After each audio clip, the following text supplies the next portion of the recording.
When I was young, becoming a teenager, I was starting to change, but in a wrong way, big time. I so badly wanted to stop that process back then, but I didn't have the possibilities or the will back then. So as I hit puberty, I realized that I would never become this girl. I was being trapped in a body which didn't feel like mine. No one knew, of course, and in small-town Sweden, the concepts of being a transsexual didn't even exist. The shame kept me from telling anyone. If you were to enter my room at the time, you would be looking at a lot of aircraft models. And if you were my parents, I would be dragging you to every military air show available. So joining the Air Force Youth Organization made a lot of sense. I followed my interest, but it also became a perfect cover. The green uniform kept my secret hidden. It was such a big part of my secret that even today, this green uniform makes me a little bit uneasy. But I do feel very proud in this blue one. In 1993, I was selected to the Air Force Intelligence School. And somewhere between studying and the weekly test, I realized that this was actually what I wanted to do in life. Sooner than later, I'd finished the Air Force Academy and was on my way to my first job at an airbase in southern Sweden. So there I was, at a fighter squadron, a young intelligence officer working with these pilots. I just loved being around the aircraft, learning about airmanship and aerial tactics, you know. I was actually one of the first people having that job in Sweden at all. It was the job of my dreams, especially for someone from the Top Gun generation.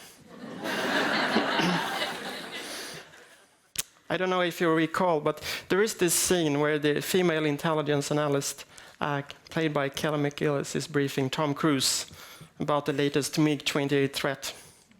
That was me.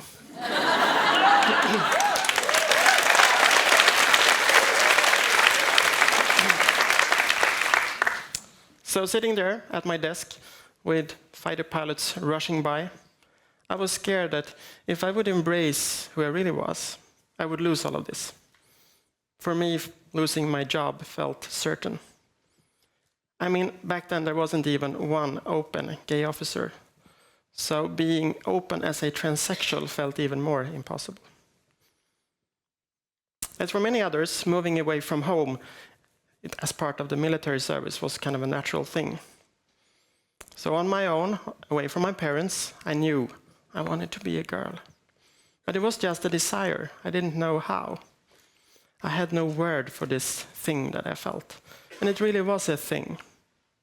And without words, it's hard to do anything about it. And to be honest, back then, I didn't even know if it was possible to change sex. I mean, hormone replacement therapy and sex reassignment surgery isn't exactly something you learn at school. So lack of words, and certainly lack of role models. The only thing I knew came from one or two articles in a women's magazine and this biography from Caroline Cossey, a model, showgirl, Bond girl, a reality far away from mine among the fighter pilots. And then the internet happened. My town was the first in Sweden to gain broadband access. And that meant that my Mac was always on and connected, and also pioneering casual browsing. So I started typing in these trans words in the search engine at the time. Before Google, there was basically only one. Remember Alta Vista, anyone?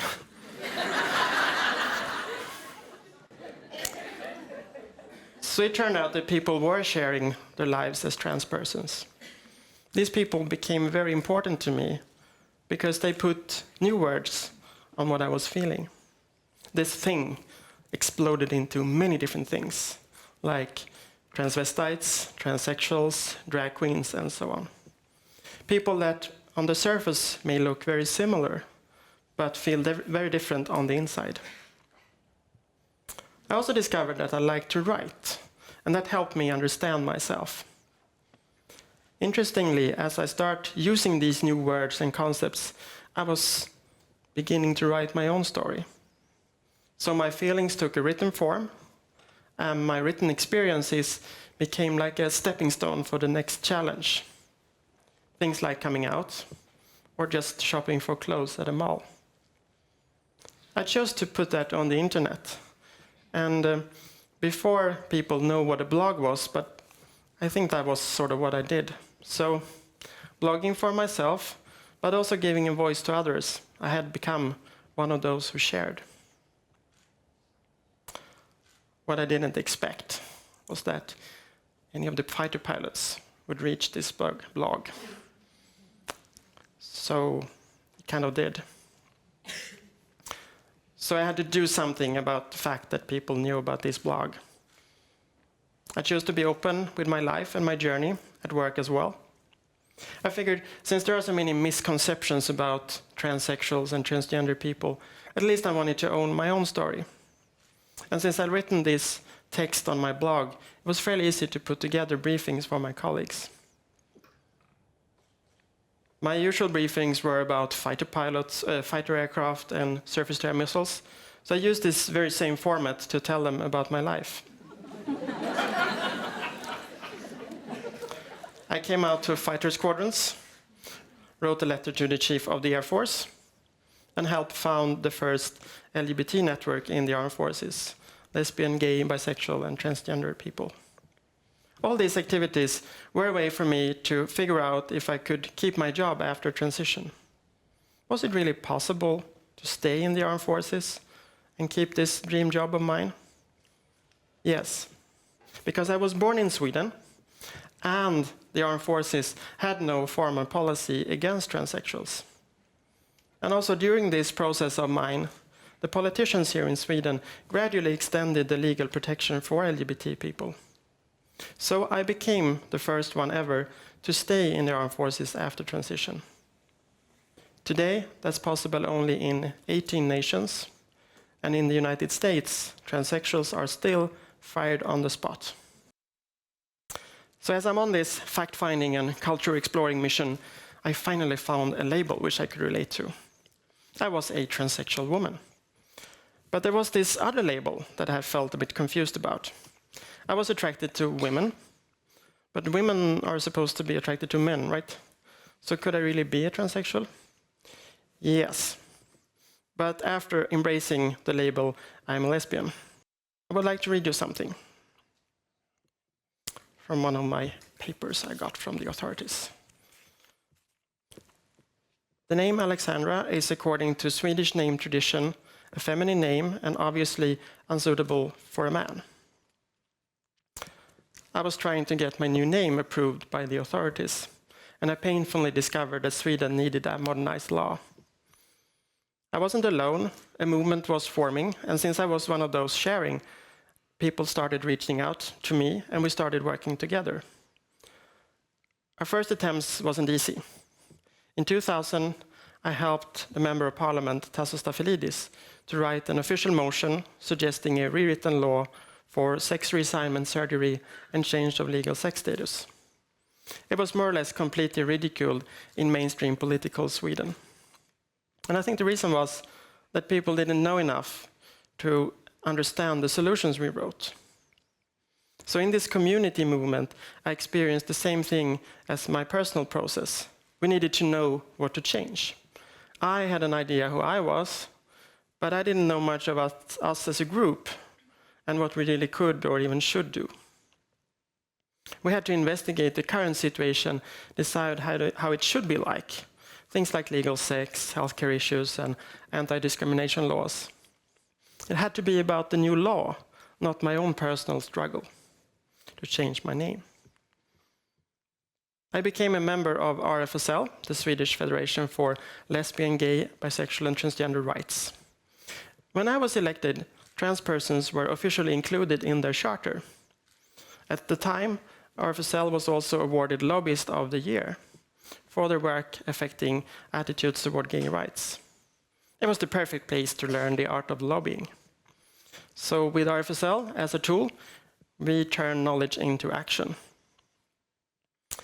13 years later, in 2013, there was a debate in the Swedish parliament about the new law for sex reassignment surgery. It almost sounded like the new law was the most obvious thing in the world.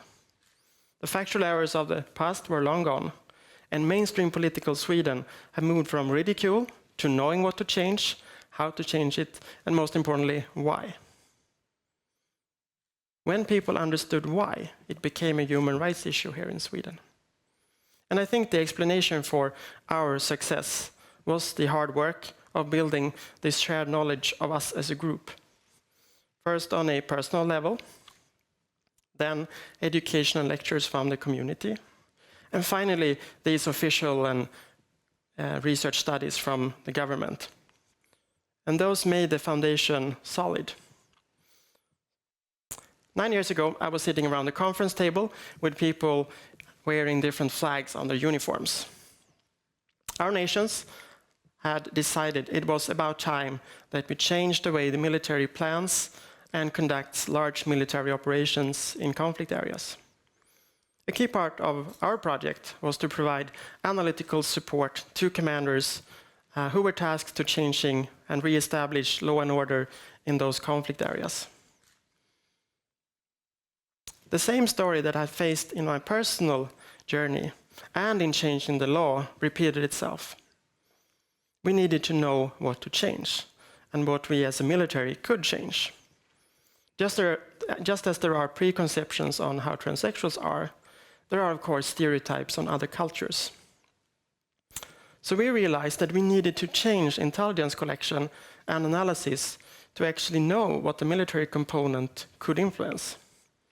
One specific thing that we did was changing these intelligence products to also include political, economical, religious aspects of the conflict. That provided a wider and multidisciplinary way of seeing things. Otherwise, traditional military analysis tend to lead to traditional military actions like dropping bombs. As change makers, it's not enough to share our stories. We also need to make sure that we can organize those into some collective knowledge which makes the foundation for change. Interestingly, when it comes to values, human beings seem to need overwhelming facts to change even the most obvious things. I mean, the state of Sweden stopped people like me from having biological children until 2 years ago. So I hope it will never again take 13 years to implement basic human rights, especially in an open and modern society like ours. Desire to change is not enough, but when we give people access to information, the will to change will slowly come. The final piece of that usually includes some government or scientific study to make the knowledge credible. Altogether, this makes the foundation of change, and our solutions will make sense to others. It doesn't matter if it is how I'm seen as a transsexual woman, human rights for transgender people, or the very adversaries of a state. Thank you.